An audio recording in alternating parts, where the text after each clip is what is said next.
Glenn mentioned me helping out with some casting and so on and so forth. Well, you can see here, a few years ago, we got to go and spend some time with long-time creation research friend Joe Taylor.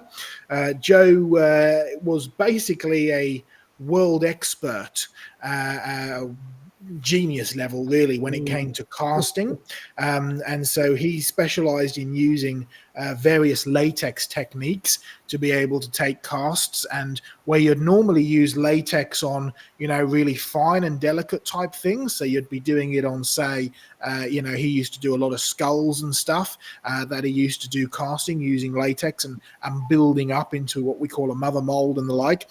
Joe would actually do entire dinosaur trackways using the latex, and he developed techniques which meant that you could cast entire trackways in just a matter of hours. Now, this was quite important, particularly when you found that a number of trackways are sort of either in coastal areas, right, where you have to work very quickly as the tide is out, or even over the course of sometimes a day, because you have to wait until the river gets low enough to be able to expose it and take the cast.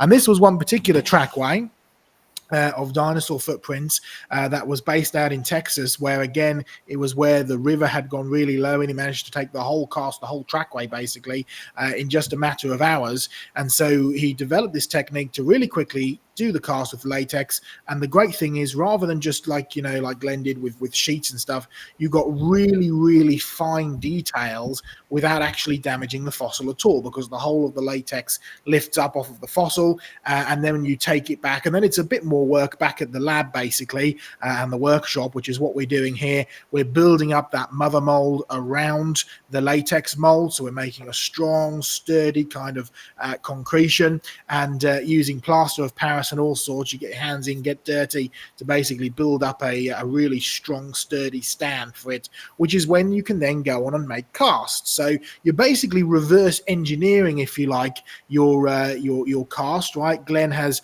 taken a 3D cast of the footprint, which is a mold footprint where the dinosaur actually walked. So you get a 3D cast, and then basically what you need to do with that is effectively use that, and it's not quite repress it into clay and kind of form it, but you need to actually take a cast of that, so you've got then something which you can fill and off you go, right? So you're actually producing something which you can make casts of, can make molds of, and off you go. So we will get around to that eventually. It's a little bit of a complex, it's a long-winded process to get it, but it's well worth it once you have it all in place. So either we'll try and instruct Glenn over the internet, or we'll try and perhaps do it next time I come over to the States, and we can make a little bit of a film feature of it and show people how we're doing it and so on and so forth.